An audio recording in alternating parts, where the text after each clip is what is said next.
রাস্তা তৈরির কাজ করার সময় হোঁচট লেগে গরম পিচে পড়ে গিয়ে গুরুতর আহত হলেন এক শ্রমিক।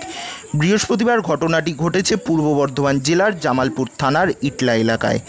আহত শ্রমিকের নাম আশরাফ আলী, তার বাড়ি ভাতার এলাকায়। জানা গেছে, এদিন গ্রামের ভিতরে রাস্তা তৈরির কাজ চলছিল। গরম পিচ নিয়ে যাওয়ার সময় পায়ে হোঁচট লেগে পড়ে গিয়ে গরম পিচে দগ্ধ হন ওই শ্রমিক। তার সহকর্মীরা দেখতে পেয়ে তড়িঘড়ি গুরুতর আহত অবস্থায় তাকে উদ্ধার করে প্রথমে জামালপুর ব্লক প্রাথমিক স্বাস্থ্যকেন্দ্রে নিয়ে যায়।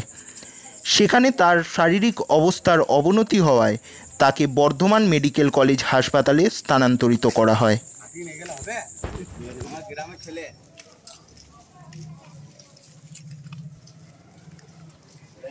তাই তো দেখতে পাচ্ছি।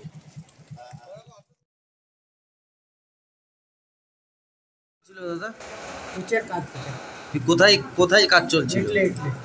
ইটলেতে রাস্তার কাজ, মানে গ্রামের ভেতরে রাস্তা না গ্রামের ভেতরে? তো কি হলো হঠাৎ করে?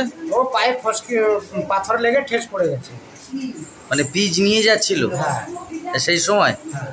দিয়ে তারপর কি হলো? চটিটা বেড়ে গিয়ে পড়ে গেল, আর কিছু হয়নি। আচ্ছা, ওর নাম কি? এর কি নাম? ওর নাম হচ্ছে কি বলে? হ্যাঁ, আশরাফ আলী। আজ কোথায় বাড়ি?